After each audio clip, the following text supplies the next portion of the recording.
बालाजी महाराज की जय।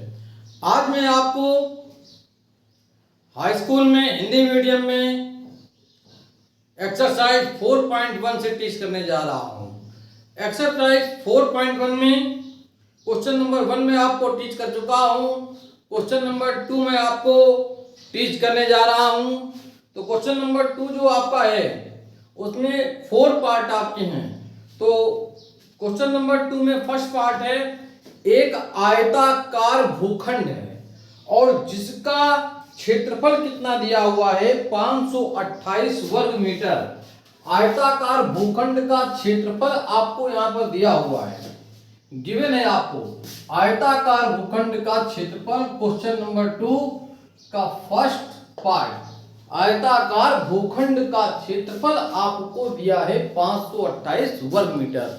देखिए वर्ड प्रॉब्लम है, यहाँ पर लैंग्वेज बहुत ज़्यादा है, तो इस बात का ध्यान रखिए कि लैंग्वेज को जब तक आप समझेंगे नहीं तब तक क्वेश्चन आपका क्लियर नहीं होगा। तो एक आयताकार भूखंड का क्षेत्रफल कहा है 528, तो ये तो अलग बात हो गई कि क्षेत्रफल है। और एक कंडीशन और आपसे कही है कि आयताकार भूखंड का क्षेत्रफल इतना दिया है। इसके बाद कहा है लंबाई चौड़ाई के दुगने से एक अधिक है। लंबाई चौड़ाई के दुगने से एक अधिक, बात को समझिए। लंबाई जो आपकी है वो चौड़ाई के दुगने से एक अधिक। तो देखिए लंबाई चौड़ाई के लंबाई चौड़ाई के दुगने से एक अधिक। लंबाई चौड़ाई के दुगने से एक अधिक।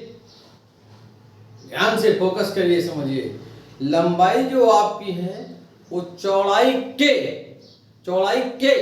यानी पहले चौड़ाई को लेट करना है। माना चौड़ाई x है, माना क्या है चौड़ाई x है, माना भूखंड की चौड़ाई x है।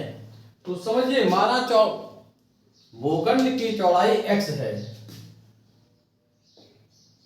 तो माना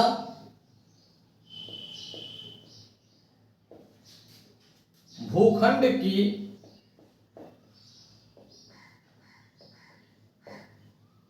चौड़ाई आपकी है x। मैं मान लेता हूं कि भूखंड की चौड़ाई जो आपकी है वो x मीटर है। कितने मीटर है भैया? x metre. माना भूखंड की चौड़ाई जो आपकी है वो x मीटर है। कितने मीटर है? x मीटर है। अब भूखंड की चौड़ाई x मीटर, तो मैंने क्या कहा लंबाई चौड़ाई के दुगने से एक अधिक। तो लंबाई क्या होगी?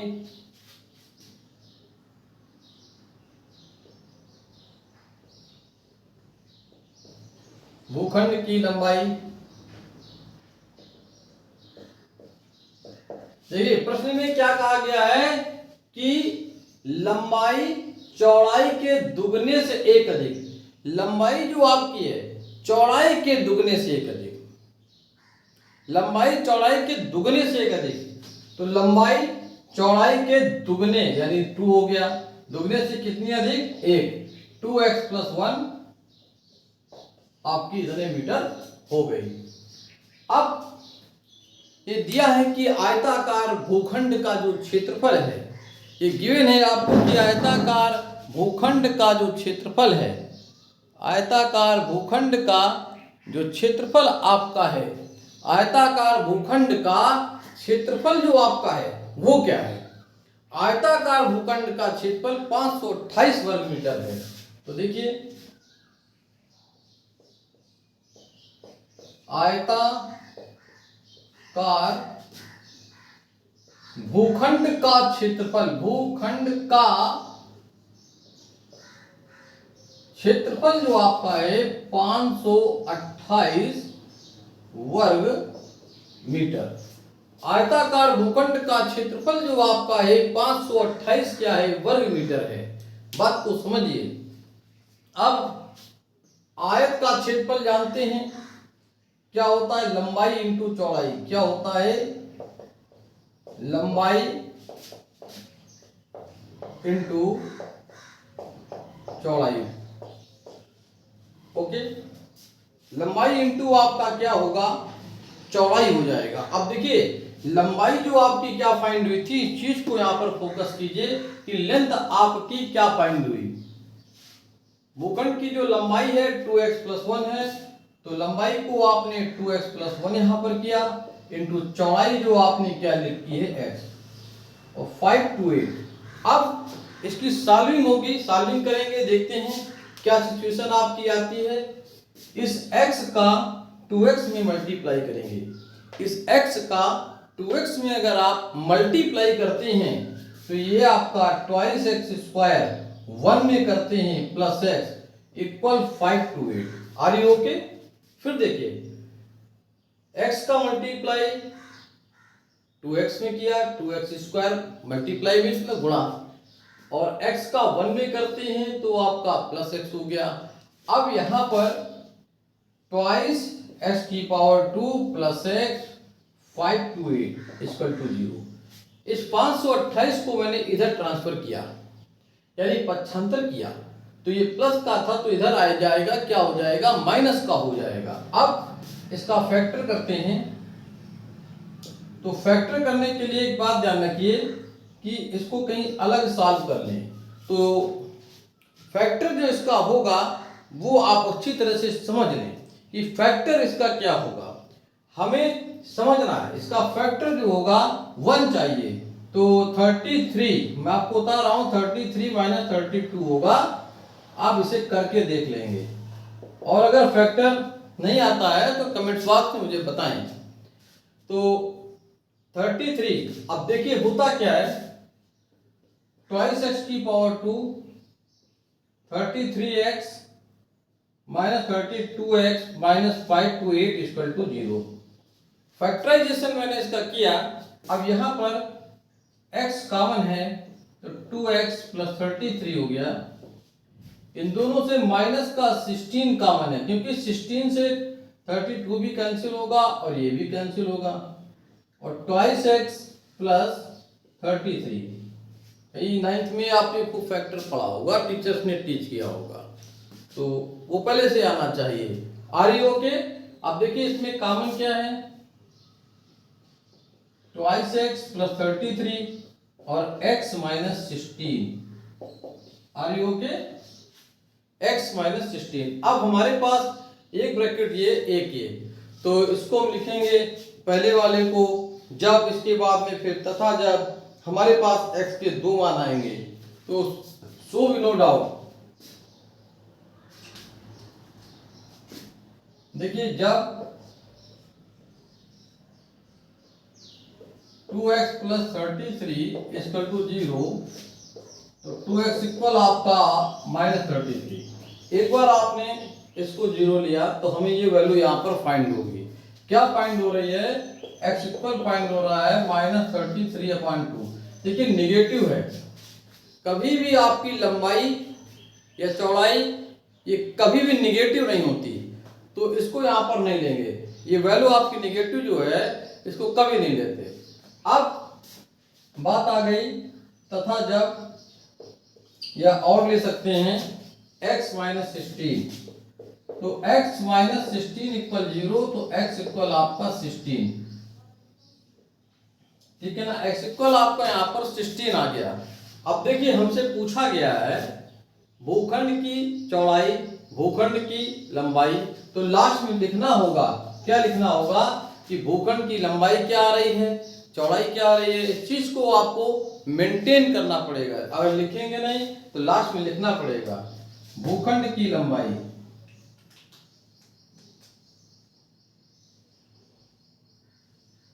भूखंड की लंबाई,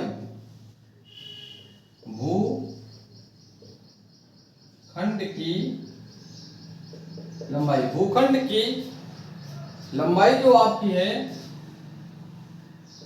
2x+1, तो 2 इंटू आपका 16 + 1, तो ये 33, 16 दूनी 32 और 1 33, और इसके बाद भूखंड की चौड़ाई,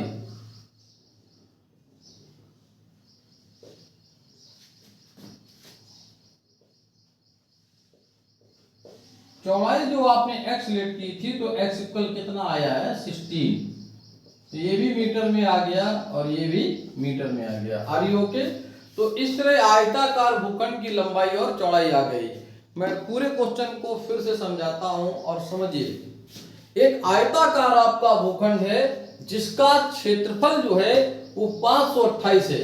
एक आयताकार भूखंड का क्षेत्रफल 528 वर्ग मीटर है। समझिए, एक आयताकार भूखंड का क्षेत्रफल जो आपका है वो 528 वर्ग मीटर है। 528 वर्ग मीटर। तो आयत का क्षेत्रफल क्या होता है? लंबाई इंटू चौड़ाई। लेकिन इसमें एक विशेष बात कही थी, आयताकार भूखंड की लंबाई, आयताकार भूखंड की लंबाई चौड़ाई के दुगने से एक अधिक। तो माना चौड़ाई x है, आयताकार भूखंड की लंबाई, भूखंड की लंबाई चौड़ाई के दुगने से एक अधिक, इसीलिए माना चौड़ाई x, भूखंड की लंबाई, लंबाई चौड़ाई के दुगने से एक अधिक। और यहां पे रखने के बाद इसको मैंने मल्टीप्लाई किया और फैक्टर करते ही आपका आंसर क्लियर हो गया। Are you okay? जल्दी से स्क्रीनशॉट ले लें।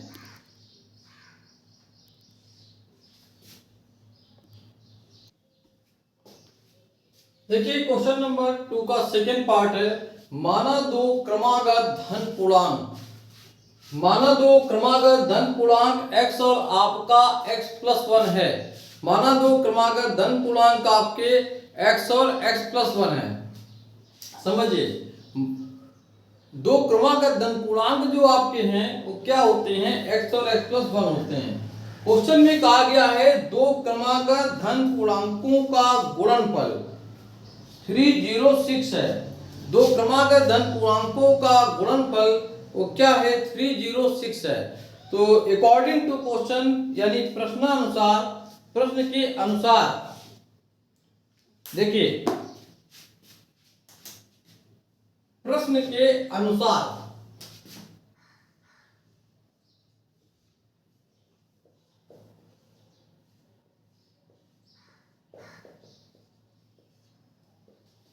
प्रश्न के अनुसार क्या होगा? दोनों का गुणनफल यानी मल्टीपल क्या होगा? इनका मल्टीपल जो आपका है वो 306 है। समझिए, टू कॉन्जिक्यूटिव नंबर यहां पर क्या है? x और x+1। इट मीन दो क्रमागत धन पूर्णांक जो आपके हैं वो x+1 है। अब मैं मल्टीप्लाई करता हूं, देखिए सिचुएशन यहां पर क्या आएगी? x का x में मल्टीप्लाई करेंगे तो आपका x की पावर 2, इस x का 1 में मल्टीप्लाई करेंगे तो प्लस x इक्वल टू 306। देखिए फिर इस x का x में करें तो x की पावर 2 1 में करते हैं तो आपका x आया। Are you okay? अब यहां से इसको आप इस तरफ ले आए, पक्षांतर कर दें तो 306, इसका फैक्टर करना है। 306 को आप प्राइम फैक्टर निकाल के फर्स्ट एक्सरसाइज में टीच किया है तो उसको निकालिए और निकालने के बाद इसका फैक्टर करिए। तो इसका फैक्टर जो आपका है, अब आप 306 का फैक्टर नहीं कर पाते हैं तो आपके लिए सब समस्याएं हैं, है ना? तो इसको फैक्टर करने के लिए मैंने आपको पिछली बार ही बताया था कि 30 जैसे 6 है तो पहले इसको 2 से डिवाइड करिए, कितना आया? 15 3। अब फिर आप 3 से कैंसिल हो रहा है तो देखिए 3 पचे 15, 3 एकम 3, फिर 3 से करिए, 3 बन जा 3, फिर 2 1, 3 सत्ते 17 आ गया। देखिए यहाँ पर साफ साफ दिख रहा है आपके पास प्राइम फैक्टर क्या बनना है? 3 में 3 का गुणा करें 9, 9 दूनी 18, 18 और क्या बनना है? 17। तो फैक्टर क्या हुआ?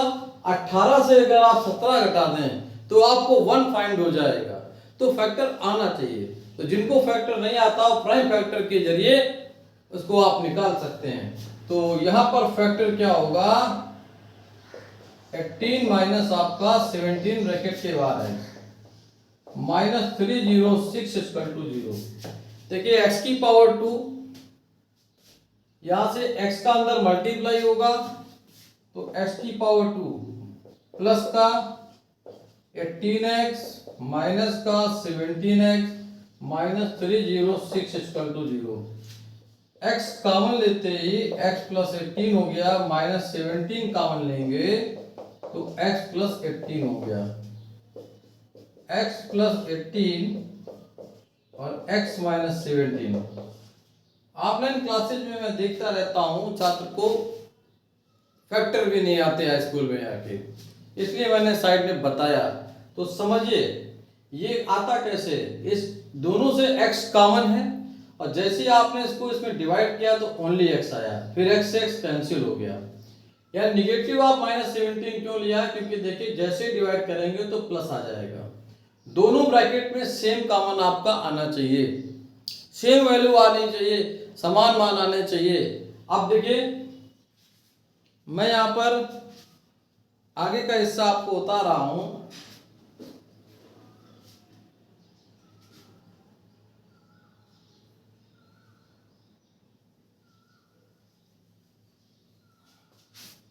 देखिए अब आपको जब तब लगाते हैं, तो जब x प्लस 18 इक्वल टू 0 तो x इक्वल माइनस 16। अब देखिए समझने वाली बात है, उसने कहा कि दो क्रमागत धन पूर्णांक, दो क्रमागत धन पूर्णांक, लेकिन ये तो आपका नेगेटिव है, ये तो ऋणात्मक है, तो क्या ये हो सकता है? इम्पॉसिबल, संभव नहीं है कि ये हो जाए। तो इस चीज को आप समझिए। अब क्या लेंगे, तथा जब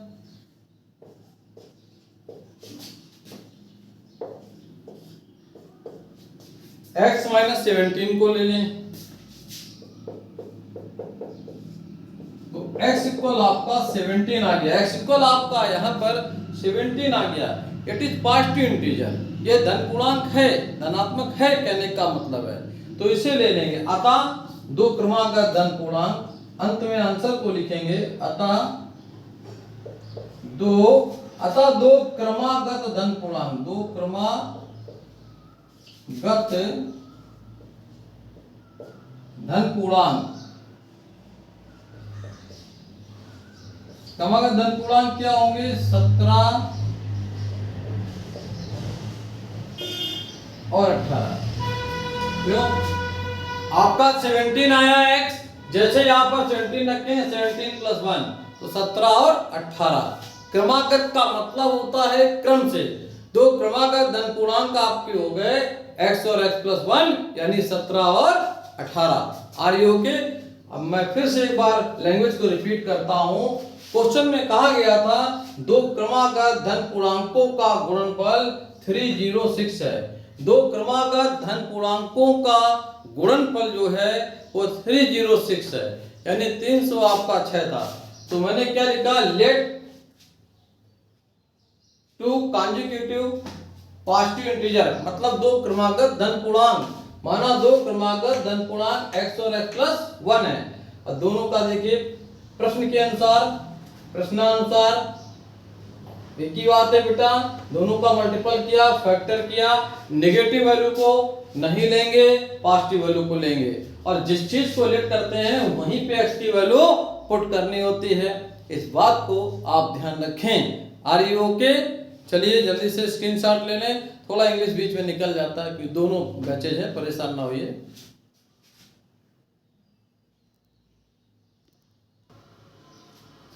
क्वेश्चन नंबर 3 आपका है, रोहन की मां रोहन से 26 वर्ष बड़ी है।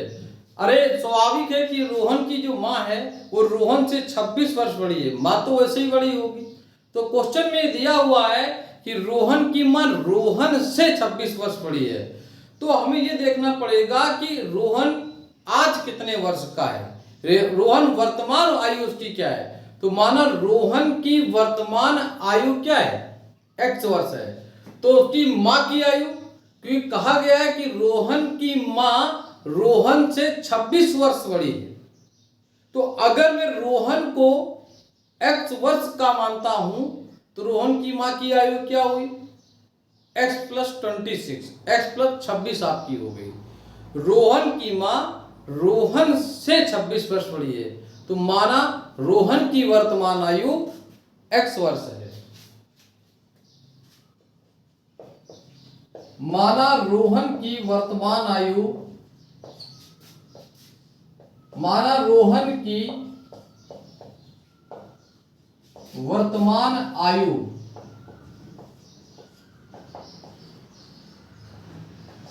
x वर्ष। माना रोहन की वर्तमान आयु क्या है आपकी x वर्ष। अब रोहन के मां की वर्तमान आयु,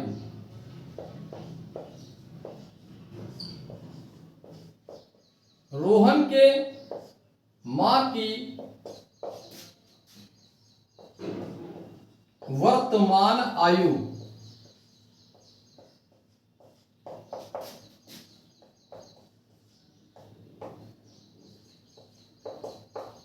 रोहन के मां की वर्तमान आयु आपकी हो गई x + 26 वर्ष, ईयर आपका हो गया। प्रेजेंट एज ऑफ रोहन आपका x ईयर हो गया, बट रोहन मदर्स एज क्या हो जाएगी x + 26 वर्ष। अब बात आती है कि क्वेश्चन में उसने क्या कहा। प्रश्न में कहा गया है कि अब उसे 3 वर्ष पश्चात, प्रश्न के अनुसार अब से 3 वर्ष पश्चात दोनों की आयु का गुणनफल 360 होगा। दोनों की आयु का गुणनफल 360 होगा। तो अगर रोहन आज x वर्ष का है तो 3 साल बाद यानी पश्चात क्या हो जाएगा x + 3। भाई आज मैं 40 का हूं तो 3 साल बाद कितना हो जाएगा 43 हो जाएगा, तो +3 ऐड होगा। तो वर्ड प्रॉब्लम में जितने भी आपके इस तरह से क्वेश्चन होते हैं थ्योरेटिकल, इनमें इस बात को बहुत समझना पड़ता है। जब क्वेश्चन ही नहीं समझ में आएगा तो सॉल्यूशन क्या करेंगे। तो रोहन की मां रोहन से 26 वर्ष बड़ी, तो मैं फिर बताता हूं। माना रोहन की वर्तमान आयु x है, रोहन की मां रोहन से कितनी बड़ी है 26 वर्ष, इसलिए x प्लस क्या हो गया 26 हो गया। अब 3 साल बाद दोनों की आयु का गुणनफल, तो प्रश्न के अनुसार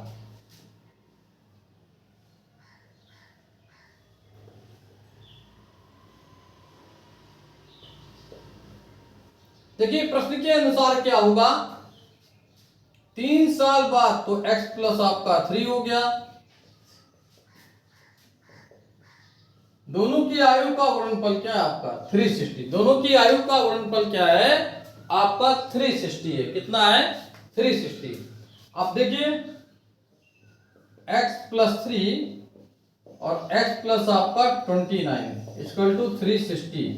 वाई एनी रीजन, देखिए समझिए यहां पर हमारे पास जैसे आपने 3 ऐड किया 26 में 3 जोड़ेंगे आपका 29 हो जाएगा। अब मैं मल्टीप्लाई कर रहा हूं, x का x में मल्टीप्लाई करते हैं तो x की पावर 2, x का 3 में करेंगे 3x, 29 का x में करते हैं तो 29 आपका x आएगा। 29 × 3 87, और इसको मैं इधर ट्रांसफर करता हूं। चलिए अगली लाइन में कर लेंगे 360। देखिए x को x से मल्टीप्लाई किया, x की पावर 2 प्लस 3x हो गया 29 3x, 29 × 3 आपका 87। Are you okay. अब देखिए x की पावर 2 दोनों को ऐड करते हैं 32x हो गया प्लस 87 माइनस 360 = आपका हो गया 0। 360 = आपका हो गया 0। अब देखिए x की पावर 2 प्लस 32x, ये माइनस का डिजिट बहुत बड़ा है और ये देखिए प्लस का छोटा है, तो निगेटिव ऑफ साइन आएगा। तो कितना आ जाएगा, अगर 360 से 87 घटाइए तो माइनस का 273 आएगा। माइनस का क्या आएगा 273 आएगा। अब इसके फैक्टर को आपको समझना पड़ेगा। Are you okay.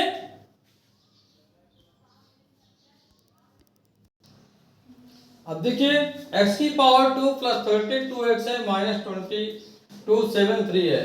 अब मैं इसका प्राइम फैक्टर कर रहा हूं, समझिए 273, तो ये 2 से कैंसिल नहीं हो रहा है, 3 से हो रहा है, 3 9 27, 3 1 3। फिर देखिए 7 से कैंसिल हो रहा है, 5 से भी नहीं होगा, 7 से करें तो 1 आ गया और फिर 13, देखिए 1। अब हमारे पास ये नंबर्स हैं 3 × 7 × 13। अब इससे हमें 32 लाना है, जोड़ने या घटाने पर आपको 32 यहाँ पर फाइंड करना है। 32 आपको फाइंड करना है, तो इसको आप कैसे फाइंड करेंगे ये समझिए। तो देखिए हमें 32 चाहिए, यहाँ गौर से देखिए, इसका इससे मल्टीप्लाई कर दें तो 13 आपका जो है 39 इंटू आपका 7 हो गया। तो 39 इंटू 7, और 39 से अगर 7 को आप लेस कर दें तो 32 आपको यहाँ पर फाइंड हो जाएगा। 32 जो आपका होगा वो फाइंड हो जाएगा। तो सो भी नो डाउट, देखिए प्राइम फैक्टर के जरिए आप फैक्टर कर सकते हैं, लेकिन रियलिटी ये है कि 9th में फैक्टर आपको आना चाहिए। तो सो भी नो डाउट, विशेष यहाँ पर ध्यान दें, मैंने इसका फैक्टर किया तो ये आपका x की पावर 2 प्लस आपका 39 माइनस 7 इंटू आपका x माइनस 273 इक्वल टू 0। तो जैसे ही मल्टीप्लाई करेंगे तो आपका 39x आ जाएगा, माइनस 7x आ जाएगा, माइनस 273 इक्वल टू आपका 0। तो x जैसे ही कॉमन लेंगे तो x प्लस आ गया 39 माइनस 7 कॉमन लेंगे तो x plus 39। Are you okay? अब देखिए यहाँ पर x प्लस 39 सेम आपका है, तो x प्लस आपका 39 हो गया और x माइनस आपका 7 इक्वल टू 0। ठीक है, ओके। अब यहाँ पर देखिए, इसको मैं जब तब ले रहा हूं, प्राइम फैक्टर को मैं हटा देता हूं, तो बहुत ही मोस्ट इंपॉर्टेंट आपका है, समझिए। जब x प्लस 39 इक्वल टू 0 तो x इक्वल आपका माइनस 39। देखिए कभी भी आयु ऋणात्मक नहीं हो सकती है, तो इसको तो हम लेंगे नहीं। ओके,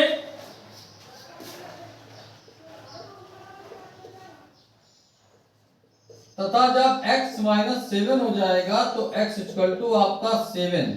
ये सही है, ये पॉजिटिव है, आयु धनात्मक आपकी होगी। अब रोहन की वर्तमान आयु कितनी हो गई आपकी? x इक्वल 7 वर्ष। रोहन की मां की वर्तमान आयु x प्लस 26। तो क्या होगा देखिए, रोहन की वर्तमान आयु, रोहन की वर्तमान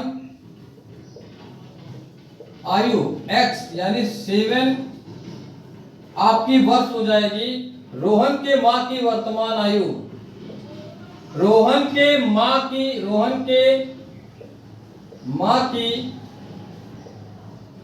वर्तमान आयु, वर्तमान आयु आपकी x प्लस क्या है 26 वर्ष। तो यहाँ x की वैल्यू 7 आप पुटअप करते हैं, x प्लस 26 यानी 33 वर्ष।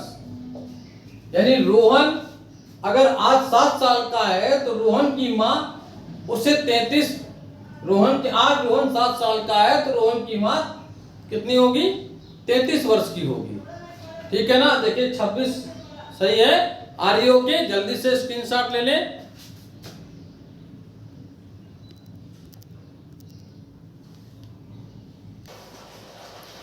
क्वेश्चन नंबर दूसरे का चौथा है।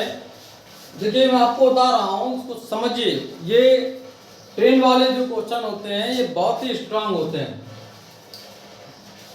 क्वेश्चन में कहा गया है कि एक रेलगाड़ी 480 किलोमीटर दूरी तय करती है।